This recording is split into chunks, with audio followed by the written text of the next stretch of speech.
안녕하세요. 이번 영상에서는 저번 영상에서 말씀드린 대로 코인을 주고받을 수 있는 모빅과 비트코인의 주소 체계, 정확히 말하면 이게 코인을 주고받는, 코인이 이동하는 개념은 아니기 때문에 소유권의 이동이라고 말씀드리는 게 정확하고요. 이게 우리가 알고 있는 부동산 등기와 상당히 유사합니다. 부동산은 움직이지 않지만 그 소유권은 이동될 수 있잖아요. 어쨌든 이걸 뭐라고 부르든 간에 이것에 대해서 이론적인 부분 그리고 실습할 수 있는 부분에 대해서 설명을 드리는 영상을 찍게 될 겁니다. 그리고 이 영상의 타겟 시청자는 두 타겟이 있는데요. 하나는 일단 처음 지인에게 모빅을 소개받거나 어쨌든 어떤 경로를 알게 돼서 모빅을 일단 소액 사봤는데 이걸 옮겨보고 싶다 하시는 분들에게 이제 이론적인 측면과 실습하는 거를 설명을 드리는 거고요. 두 번째 이제 제 목표 타겟 시청자는 이제 3년 뒤, 4년 뒤에 이제 요 모빅 프로젝트를 알게 되어서 감히 국가 모르게 위조 지폐를 만드는 세력이 있네? 그러면 요걸 기소해봐야겠다 하시는 분들은 이제 공부를 해보시겠죠, 요거에 대해서. 그런 분들을 위해 기초적인 이론 부분을 설명드리는 영상을 찍어보려고 합니다. 이게 어려운 개념은 아니고 처음 접할 때 그냥 낯선 개념이기 때문에 우리에게 익숙한 은행 계좌 시스템을 먼저 설명을 드리고 거기에 이제 빗대어서 모빅과 비트코인의 주소 체계를 설명드려 볼게요. 네, 요거는 제가 가상의 은행 장부를 만들었습니다. 땡땡은행이고요. 은행의 데이터베이스 안에는 이제 계좌번호와 그 예금주에 대한 정보들이 있겠죠. 그리고 이분이 얼마를 가졌는지 그리고 그거의 비밀번호에 대한 정보를 가지고 있을 겁니다. 은행은. 그래서 제가 임의로 4명의 계좌를 만들었고요. 우리가 주목할 거는 이제 박현진 씨와 정지민 씨 간의 거래가 일어날 때 이 스마트폰과 뱅킹 어플과 은행 서버에서는 어떤 일이 일어나는지 간단하게 살펴볼게요. 박현진 씨가 자신의 폰으로 정시민 씨에게 5억을 전송하려고 합니다. 그러면 박현진 씨의 휴대전화 안에서는 이런 일이 일어나는 거죠. 이런 거래를 은행에 정보를 보냅니다. 내가 박현진의 계좌 비밀번호를 가지고 있는데요. 정시민 씨한테 5억을 보낼 거예요. 정시민 씨라고는 안 하고 342-0344-88352라는 계좌로 돈을 보내겠습니다 하고 5억이라는 걸 알리겠죠. 그리고 요거는 누구나 해킹을 할 수 있으니까 요 비밀번호를 박현진 씨 비밀번호를 제시해야 할 겁니다. 그러면 은행의 서버 안에서는 이 비밀번호가 맞다면 이것은 박현진 씨가 입력했거나 박현진 씨 휴대전화에 저장되어 있던 비밀번호를 입력한 거죠. 그러면 이제 박현진 씨 10억에서 5억을 차감하고 정시민 씨의 8억에서 5억을 더해서 13억을 이렇게 장부의 상태를 변경할 겁니다. 그리고 비밀번호가 맞다는 게 되면 순식간에 이렇게 5억이랑 13억으로 변경이 되는 거죠. 요걸 우리는 상태 변경을 했다 이렇게 표현을 할 겁니다. 그러면 요거랑 유사하지만 약간 다른 개념을 비트코인과 모빅의 주소 체계로 설명을 드려볼게요. 근데 참고로 알 수 있는 거는 이 은행의 장부에는 이 4가지 중에 2가지는 외부로 공개가 됩니다. 계좌번호와 예금주명은 간접적으로 알 수가 있죠. 우리가 어떤 누군가에게 계좌번호를 돈을 보내려고 하면 예금주 땡땡땡이 맞습니까? 확인하면서 이름을 알 수가 있는 거죠. 그런데 이제 예금액과 비밀번호는 다릅니다. 은행은 이 모든 걸 알고 있지만 비밀번호를 알고 있는 즉 그 계좌의 소유주만이 예금액과 비밀번호를 알고 있는 거죠. 나머지는 밖에 공개가 되지 않습니다. 근데 이거랑 조금 암호화폐는 시스템이 달라요. 보시면 암호화폐이기 때문에 이것은 암호를 인증하는 시스템입니다. 어떤 개인의 신원을 인증하거나 아니면 개인정보를 내줄 필요 없이 암호화폐를 주고받을 수가 있는 거죠. 그래서 예금주는 묻지 않습니다. 그리고 이 시스템은 비밀키를 알고 있지 않습니다. 어떤 주소의 비밀키를 비트코인 시스템이 알고 있잖아요. 오직 소유주만이 알고 있습니다. 이것이 은행과의 차이점이고 또 다른 차이점은 블록체인 암호화폐는 공개 주소와 그 공개 주소 안에 들어있는 잔고가 모두 공개가 된다는 거죠. 그래서 우리가 블록체인 익스플로러라고 하는데 이거는 모빅의 익스플로러 주소고요. 비트코인도 비트코인 익스플로러 치면 여러 가지가 있습니다. 거기 들어가 보시면 지금까지의 모든 거래 내역이 블록 안에 담겨 있고 그 블록 안의 거래들의 주소에 지금 현재 잔고가 얼마인지를 모두 투명하게 보실 수가 있습니다. 그래서 이제 코인을 주고받을 때 이 시스템이 어떻게 거래가 일어나는지를 설명드릴게요. 일단 1NY 주소가 있고요. 16Z라는 주소가 있습니다. 16NY 주소의 주인이 16Z 주소로 코인을 보낸다고 가정해 볼게요. 16Z의 주소의 주인과 1NY 주소의 주인이 같은지 다른지는 우리가 알 수가 없는 거죠. 그냥 트랜잭션 상에서 어느 주소에서 어느 주소로 옮겨간다. 이것만 알 수가 있습니다. 그래서 스마트폰 지갑 어플이겠죠. 우리 모빅이라면 모빅 어플일 거고, 만약에 비트코인을 하신다 그러면 블루월렛이나 뭐 다른 유명한 비트코인 지갑 어플을 쓰겠죠. 그 어플 안에서 이런 트랜잭션 거래를 작성합니다. 휴대폰이 1NY에서 16Z로 5 비트코인을 보낼 거야 라는 트랜잭션을 만듭니다. 그리고 이 트랜잭션 아무나 만들 수 있기 때문에 내가 1NY 주소의 주인이라는 걸 입증을 해야겠죠. 그래서 거기에 대응되는 비밀키를 이렇게 서명을 한다고 합니다. 그냥 우리는 쉽게 이 비트코인 시스템에 1NY의 주소의 비밀키를 제시한다고 보시면 돼요. 그러면 이 시스템이 판단을 하겠죠. 일단 맞다면 이 비밀키가 이 공개 주소의 이 관계에 대해서는 조금 있다가 잠시만 기다려주세요.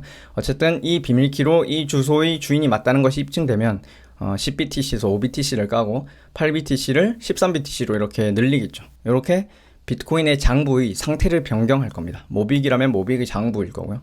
그리고 비밀키가 맞다면 이것이 이제 우리가 컨펌 된다고 하는데 블록체인의 블록이 채굴되면서 이 장부의 상태가 확정이 됩니다. 그렇게 해서 장부의 상태가 변경되는 거죠. 자, 그럼 아까 잠깐 스킵한 이 비밀키랑 주소가 맞는지 이 두 가지 관계를 일단 설명을 드릴 거예요. 대신 제가 기초 강의이기 때문에 요 밑에 외계어 같은 용어들은 쓰지 않고 제가 비유를 통해서 최대한 기술을 쉽게 설명드리겠습니다. 왼쪽이 주소고요. 오른쪽이 비밀키인데 그 둘의 관계는 정확히 얘랑 유사하다고 보시면 됩니다. 자, 먼저 위에 두 개를 볼게요. 6이라는 주소에 비밀키는 2랑 3이라는 숫자입니다. 왜 그런지는 아시겠죠? 2 곱하기 3을 하시면 6이 나옵니다. 그리고 그 6을 한글로 우리말로 읽었을 때 한글로 표현을 하면 6이라는 한글이 나오겠죠. 그리고 39라는 주소가 있다면 요거의 비밀키는 3 곱하기 13이 될 겁니다. 그래서 요거는 소인수분해라는 건 아시겠죠? 이제 중학교 때 우리가 소인수분해를 배웠으니까. 그래서 비밀키를 알면 주소를 알 수가 있습니다. 그러면 주소를 안다고 해서 비밀키를 알 수가 있죠. 6이랑 39까지는. 근데 조금 더 복잡해지면 231을 가지고 이거를 소인수분해가 바로 되지는 않을 거예요. 그래도 컴퓨터는 빠르게 할 수 있기 때문에 사후적으로 만약에 3, 7, 11을 본다면 이걸 곱하면 231이 나오니까 그걸 한글로 231로 적으면 요거까지는 가능하죠. 근데 이제 조금 더 복잡해지면 이제 그게 불가능하다는 걸 이제 제가 읽기도 귀찮으니까 안 읽을게요. 그래서 우리가 주소를 알고 있다고 가정하면 그걸 알아서 비밀키를 알 수는 없습니다. 만약에 그게 뚫린다면 이제 비트코인이 해킹됐다라고 할 수 있는 거고요. 그렇다 해도 이제 큰일은 나잖아요. 요 주소 체계를 이제 양자 컴퓨터가 이 암호 체계를 뚫었다 그러면 그 주소 체계를 변경한 하드포크를 진행하면 되기 때문에 그 소유권에는 큰 문제가 없을 거예요, 아마. 그리고 만약에 이제 비밀키를 113, 313, 523이라는 비밀키를 안다면 그 주소는 우리가 알 수가 있는 거죠. 요 시스템상에서. 자, 그러면 다시 시스템으로 다시 돌아올게요. 뭐랑 비슷하면요, 우리는 비밀키를 아무거나 만들 수가 있습니다. 제가 이거는 비유를 드리기로는 수학의 바다라고 생각하시면 우주적 규모의 수학의 해변가에서 무수히 많은 모래알들이 있는 거죠, 해변가에.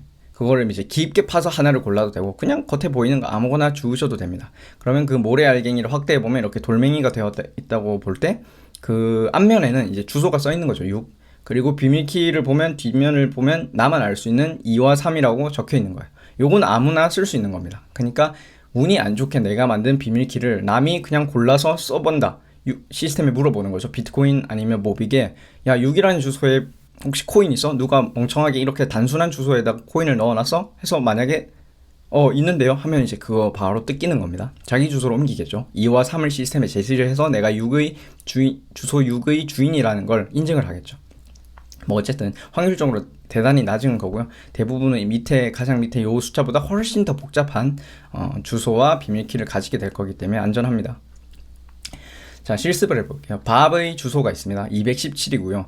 앨리스는 529라는 주소를 갖고 있습니다. 비밀키는 앨리스만이 알고 있을 거고요. 우리는 밥의 비밀키를 알고 있다고 생각할게요. 그럼 밥은 217의 주소에서 529, 요 가운데 두 개를 보시면 돼요. 10개를 갖고 있는 앨리스의 주소에다가 코인을 보내고 싶다고 할게요. 그래서 밥의 스마트폰 어플은 트랜잭션을 작성합니다. 트랜잭션은 그냥 스크립트라고 생각하시면 돼요. 그냥 텍스트입니다. 그래서 217의 주소에서 2BTC를 529로 보낼 거야 라고, 이거는 누구나 쓸 수 있죠. 그런데 이것만 보냈다고 해서 비트코인이 되면 안 되겠죠. 그래서 밥은 내가 7이라는 주소의 주인이라는 걸 입증하기 위해서 시스템에 그냥 대놓고 말을 하진 않겠지만 암호학적으로 증명을 할 겁니다. 그래서 7이랑 31을 시스템적으로 제시를 하면 비트코인 시스템은 7 곱하기 31을 하면 217이 나오네? 오케이. 그러면 이렇게 15 비트코인에서 2 비트코인을 까고 10 비트코인에서 2 비트코인을 더해서 이렇게 장부의 상태를 변경해 줄 겁니다. 요거를 하시면 이제 다 이해하신 거예요, 시스템을. 그러면 우리가 그 유명한 bitAddress.org를 가보시면 이 사이트는 뭘 해주는 곳이냐, 요 암호학적 우주적 규모의 바다에서 해변가에서 모래알을 아무거나 주워주는 겁니다, 랜덤으로. 그래서 요 사이트에 들어가셔가지고 일단 마우스를 막 움직이셔야 돼요. 아이패드라면 거기 이제 입력칸이 있습니다. 거기서 막 난수를 치셔도 돼요. 그래서 100%가 되면, 즉 충분한 랜덤성이 확보가 되면 이렇게 월렛을 많이 만들어줄 수 있습니다. 그래서 싱글 월렛에서 여기 제너레이트 뉴 월렛 버튼을 계속 눌러보시면 그냥 끊임없이 주소를 고르는 거죠. 정확히 말하면 비밀키를 고르고 그 비밀키에 대응되는 주소를 막 만드는 겁니다.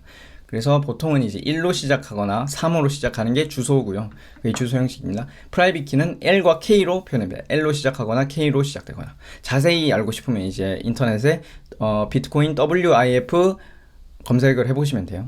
그리고 여기까지 설명을 들으셨으면 이제 눈치를 채셨을 거예요. 아, 주소가 중요한 게 아니고 이 비밀키가 가장 중요한데, 왜냐면 비밀키를 알면 주소는 자동으로 나오는 거니까 이 비밀키를 이렇게 종이에 비밀키를 프린트한 다음에 그걸 스크래치로 가리고, 나도 이걸 긁지 않았다, 따라서 나는 이 비밀키를 모른다고 우리가 전제를 할 수 있다고 하면 이 종이 지갑이 신뢰받는 브랜드가 되어야겠죠. 그러면 이 종이에 코인을 담아서 이 주소에 코인을 보내놓고 이 비밀키가 가려진 종이 지갑은 코인을 담아서 옮긴다라고 표현할 수가 있는 거죠. 그게 종이 지갑의 의미입니다. 요거까지 이론이 마쳤습니다. 그러면 다음 영상에서 실습을 구체적으로 보여드릴게요.